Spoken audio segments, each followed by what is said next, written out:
भक्तगणों, आज महाभारत में आपको बृहस्पति का युधिष्ठिर से प्राणी के जन्म का प्रकार और पाप के कारण तिर्यक योनि में जन्म लेने का कर्म बतलाना, यह कथा मैं आपको महाभारत में सुनाऊंगा। आप इसको ध्यानपूर्वक सुनाएं और इस चैनल को लाइक करें, सब्सक्राइब जरूर करें। कथा सुनिए।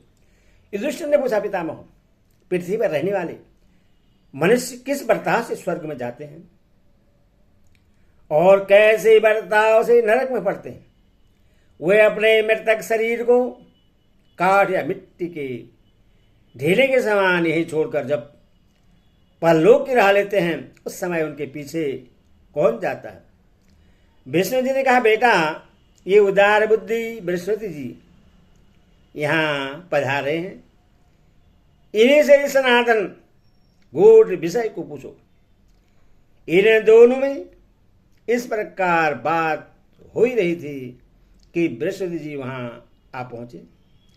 धर्मराज युधिष्ठिर ने सभासदों सहित उनकी पूजा की और उनके पास जाकर इस प्रकार प्रश्न किया, भगवान, आप संपूर्ण धर्म के ज्ञाता और सब शास्त्र के विद्वान हैं, अथवा बतलाइए, पिता माता गुरु, माता पुत्र गुरु, सजाति संबंधी और मित्र आदि में से मनुष्य का सच्चा सहायक कौन है? जब सब लोग मरे हुए शरीर को काट और ठेले के समान त्याग कर चल देते हैं, उस समय जीव के साथ परलोक में कौन जाता है? बृहस्पति ने कहा, राजन, प्राणी अकेला ही जन्म लेता, अकेला ही मरता, अकेला ही दुख से पार होता है तथा अकेला ही दुर्गति भोगता है। पिता माता भाई पुत्र गुरु सजाति संबंधी और मित्रों में से कोई उसका सहायक नहीं होता। लोग उसके मरे हुए शरीर को काठ या मिट्टी के ठेले की तरह फेंक कर थोड़ी देर तक रोते हैं और फिर उसकी ओर से मुंह फेर कर चल देते हैं। उस समय केवल धर्म ही जीव के पीछे पीछे जाता है, अतः जीव ही सच्चा सहायक है। इसीलिए मनुष्य को सदा धर्म का ही सेवन करना चाहिए। धर्म युक्त प्राणी स्वर्ग में जाता है और अधर्म प्राणी जीव नरक में पड़ता है। अथवा विद्वान पुरुष को चाहिए कि न्याय से प्राप्त हुए धन के द्वारा धर्म का अनुष्ठान करें। एकमात्र धर्म ही परलोक में मनुष्य का सहायक होता है। अविवेकी मनुष्य ये लोभ मोह अथवा भय से दूसरों के लिए पाप करता है। युधिष्ठिर ने पूछा, भगवान, आपके मुंह से मैंने धर्मयुक्त तो अत्यंत हितकारक बातें सुनी, किंतु मनुष्य का स्थूल शरीर तो मरकर यही पड़ा रह जाता है और उसका सूक्ष्म शरीर अव्यक्त नेत्र की पहुंच से परे हो जाता है। ऐसी दशा में धर्म किस प्रकार उसका अनुसरण करता है? बृहस्पति जी ने कहा, धर्मराज, पृथ्वी जल अग्नि वायु आकाश मन और यम बुद्धि और आत्मा, ये सब एक ही साथ सदा मनुष्य के धर्म पर दृष्टि रखते हैं। दिन और रात भी संपूर्ण प्राणी के कर्मों के साक्षी हैं। इन सब के साथ धर्म जीव का अनुसरण करता है। तत्पश्चात धर्म से युक्त प्राणी परलोक में अपने कर्मों का भोग समाप्त करके दूसरा शरीर धारण करता है। उस समय उस शरीर में स्थित पंचभूतों के अधिष्ठाता देवता पुनः उसके शुभाशुभ कर्म को देखने लगते हैं। युधिष्ठिर ने पूछा, भगवान, अब मैं यह जानना चाहता हूं कि शरीर में वीर्य की उत्पत्ति कैसे होती है? बृहस्पति जी ने कहा, राजन, इस शरीर में स्थित पृथ्वी जल अग्नि वायु आकाश और मन के अधिष्ठाता देवता जो अन्न भक्षण करके पूर्ण तृप्त होते हैं, उसी से स्थूल वीर्य की उत्पत्ति होती है। फिर स्त्री पुरुष का सहयोग होने पर वही वीर्य गर्भ का रूप धारण करता है। युधिष्ठिर ने पूछा, भगवान, जीव त्वचा अस्थि और मांसमय शरीर का त्याग करके जब पांचों भूतों के संबंध से पृथक हो जाता है तो कहाँ रहकर सुख दुख का अनुभव करता है? बृहस्पति जी ने कहा, भारत, जीव अपने कर्म से प्रेरित होकर शीघ्र ही वीर्य का आश्रय लेता है और स्त्री के हृदय में प्रविष्ट होकर समय अनुसार जन्म धारण करता है। गर्भ में आने के पहले वह सूक्ष्म शरीर में स्थित होकर अपने दुष्कर्मों के कारण यमदूतों के प्रहार सहता, कलेश उठाता और दुखमय संसार चक्र में दुर्गति भोगता है। यदि प्राणी इस लोक में जन्म से ही पुण्य कर्म में लगा रहता है तो वह धर्म के फल का आश्रय लेकर उसके अनुसार सुख भोगता है। जो अपनी शक्ति के अनुसार बाल्यकाल से ही धर्म का सेवन करता है वह मनुष्य होकर सदा सुख का अनुभव करता है, किंतु धर्म के बीच में यदि कभी कभी वह अधर्म का भी आचरण कर बैठता है तो उससे सुख के बाद दुख भी भोगना पड़ता है। अधर्मपरायण मनुष्य यमलोक में जाता है और वहां महान कष्ट भोगकर पशु पक्षियों की योनि में जन्म लेता है। जी मोह के वशीभूत होकर जिस कर्म का अनुष्ठान करने से जैसी जैसी योनि में जन्म धारण करता है उससे मैं बता रहा हूं, सुनो। शास्त्र, इतिहास और वेद में भी यह बात बतलाई गई है कि मनुष्य इस लोक में पाप करने पर मृत्यु के पश्चात यमराज के भयंकर लोक में जाता है। जो दिन चारों वेदों का अध्ययन करने के बाद भी मोहवश पतित मनुष्यों से दान लेता है उससे गधे की योनि में जन्म लेना पड़ता है। 15 वर्षों तक गधे के शरीर में रहकर वह मृत्यु को प्राप्त होता है। फिर 7 वर्षों तक बैल की योनि में रहकर शरीर त्याग के पश्चात 3 महीने तक ब्रह्मा राक्षस होता है। उसके बाद वह पुनः ब्राह्मण का जन्म पाता है। पतित पुरुष का यज्ञ कराने वाला ब्राह्मण मरने के बाद 15 वर्ष कीड़ा, 5 वर्ष गधा, 5 वर्ष सुअर, 5 वर्ष मुर्गा, 5 वर्ष सियार और 1 वर्ष कुत्ते की योनि में रहकर अंत में मनुष्य का जन्म पाता है। जो शिष्य मूर्खता बस अपने अध्यापक का अपराध करता है वह पहले कुत्ता, फिर राक्षस, फिर गधा और फिर कलेश भोगने वाला प्रेत होकर अंत में ब्राह्मण होता है।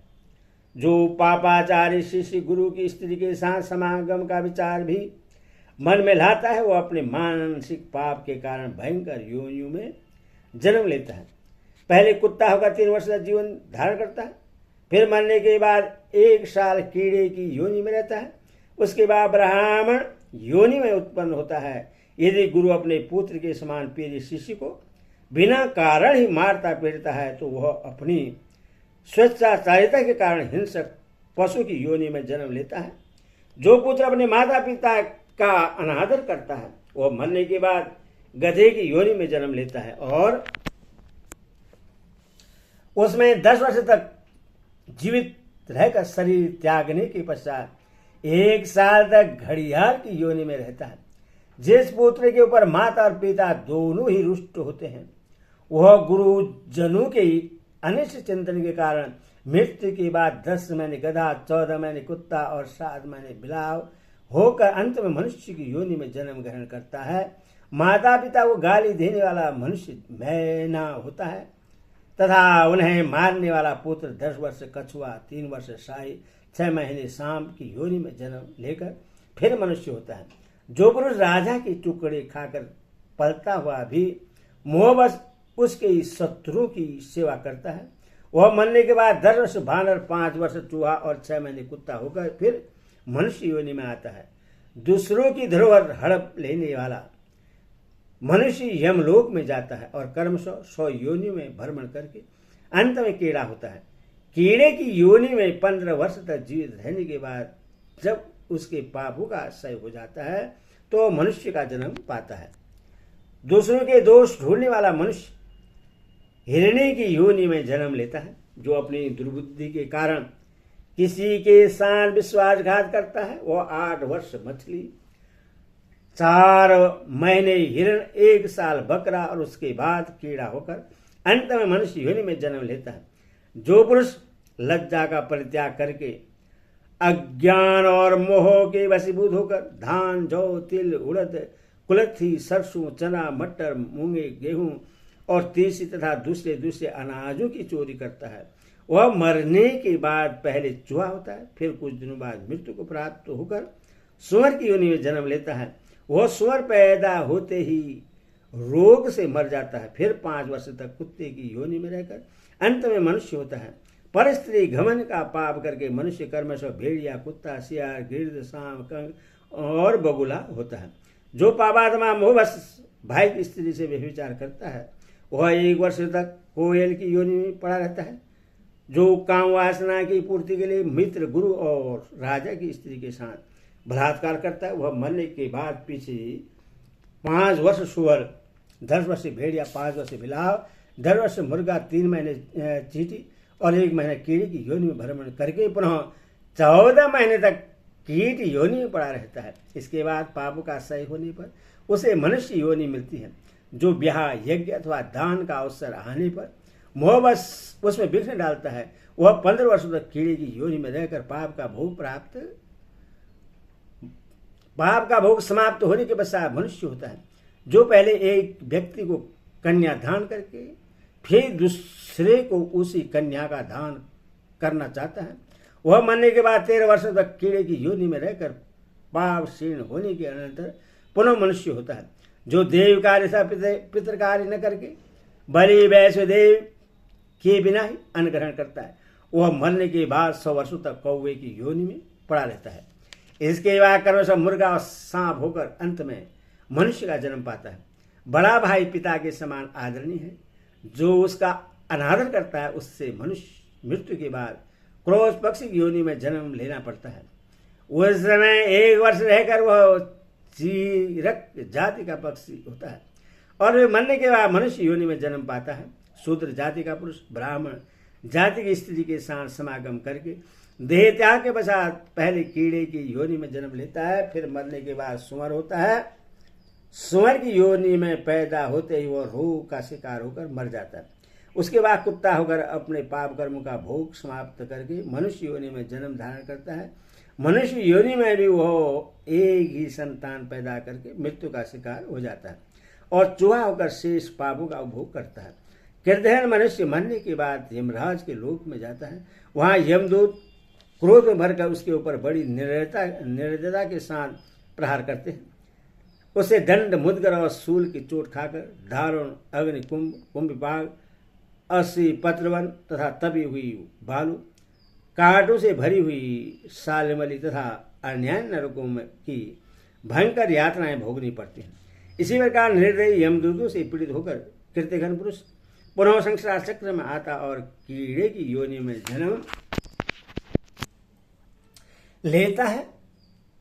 15 वर्ष तक कीट योनि में रहने के बाद मर जाता है, फिर बारंबार गर्भ में आकर उसी में नष्ट होता रहता है।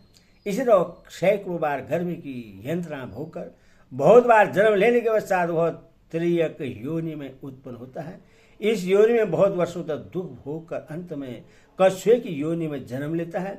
दही चुराने वाला बगुला और शहद की चोरी करने वाला डांस होता है। फल, मूल और पुए की चोरी करने वाले को चींटी की योनि में जन्म लेना पड़ता है। जो निष्पाव नामक अन्न चुराता है वह हल घोलक नाम वाला कीड़ा होता है। खीर की चोरी करने वाला तितर, भरा हुआ पुआ चुराने वाला उल्लू, लोहा चुराने वाला कौवा, काशी का बर्तन चुराने वाला हारित नामक पक्षी, चांदी के बर्तन की चोरी करने वाला कबूतर, सोने का बर्तन चुराने वाला कीड़ा ऊनी, वस्त्र चुराने वाला किरकल, रेशमी वस्त्र का अपहरण करने वाला बतख, महीन कपड़ा चुराने वाला तोता, पट्ट वस्त्र चुराने वाला हंस, सूती वस्त्र का अपहरण करने वाला क्रोध, ऊनी वस्त्र, सोम वस्त्र तथा पाटंबर की चोरी करने वाला खरगोश, नाना प्रकार रंग चुराने वाला मोर और लाल कपड़ों की चोरी करने वाला मनुष्य चकोर पक्षी का जन्म पाता है। जो मनुष्य लोभ के वशीभूत होकर अनुलेपन और चंदन आदि का अपहरण करता है, वह छछूंदर की योनि में जन्म लेता है और उसमें 15 वर्षों तक जीवित रहकर पाप क्षीण होने के बाद फिर मनुष्य का जन्म पाता है। दूध चुराने से बलाका की योनि मिलती है। जो मोहबस तेल चुराता है वह मरने के बाद तेल पीने वाला कीड़ा होता है।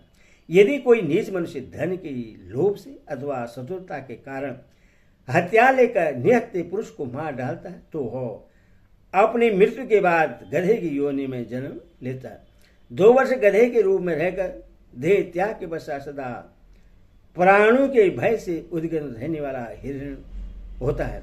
फिर 1 वर्ष पूरा होते होते वह शस्त्र द्वारा मारा जाकर मछली का जन्म पाता है और 4थे महीने में जाल में फंसकर मृत्यु को प्राप्त होता है। उसके बाद उसे 10 वर्ष बाघ और 5 वर्ष चीता होकर रहना पड़ता है। तदनंतर पाप का क्षय होने पर काल की प्रेरणा से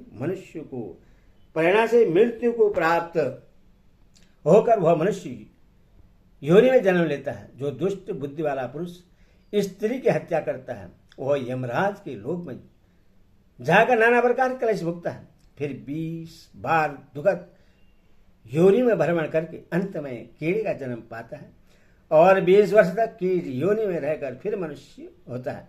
भोजन की चोरी करने से मनुष्य मक्खी होता है और कई महीने तक मक्खियों के समूह में रहकर पाप क्षय होने के बाद पुनः मनुष्य योनि में आता है। धान चुराने वाला मनुष्य के देह में दूसरे जन्म में बहुत से रोए होते हैं। जो मनुष्य तिल के चूर्ण से मिश्रित भोजन की चोरी करता है वह नेवले के समान आकार वाला भयानक चूहा होता है तथा वह पापी सदा मनुष्य को काटा करता है। जो दुर्बुद्धि मनुष्य घी चुराता है वह काग मदगु सींग वाला जल पक्षी होता है। नमक चुराने वाला चिरी काक होता है। जो मनुष्य विश्वासपूर्वक रखी हुई दूसरे की धरोहर को हड़प लेता है वह मरने के बाद मछली का जन्म पाता है और कुछ समय बाद मृत्यु को प्राप्त होकर मनुष्य योनि में जन्म लेता है। मनुष्य होने पर भी उसकी आयु बहुत थोड़ी होती है। भारत इस प्रकार मनुष्य पाप करके तिर्यक योनि में जन्म लेते हैं, वहां उन्हें अपने उद्धार करने वाले धर्म का किंचित भी ज्ञान नहीं रहता। जो पापाचारी पुरुष लोभ और मोह के वशीभूत हो पाप करके उससे व्रत आदि के द्वारा दूर करने का प्रयत्न करते हैं वे सदा सुख दुख भोगते हुए व्यतीत रहते हैं। उन्हें कहीं रहने का ठौर नहीं मिलता तथा वे मलिच्छ होकर हमेशा मारे मारे फिरते हैं। जो मनुष्य जन्म से ही पाप का परित्याग करते हैं वे निरोग रूपवान और धनी होते हैं। स्त्रियां यदि उपयुक्त कर्म करती हैं तो उन्हें भी पाप लगता है और वे उन पाप भोगी प्राणियों की ही भार्या होती हैं। महाराज पूर्व काल में ब्रह्मा जी देवर्षियों के बीच यह प्रसंग सुना रहे थे। वह उन्हीं के मुँह से मैंने ये सारी बातें सुनी थी और तुम्हारे पूछने पर उन्हीं बातों को यथावत वर्णन किया है। यही उपदेश सुनकर तुम्हें अपने मन को सदा धर्म में लगाना चाहिए। हरि ओम।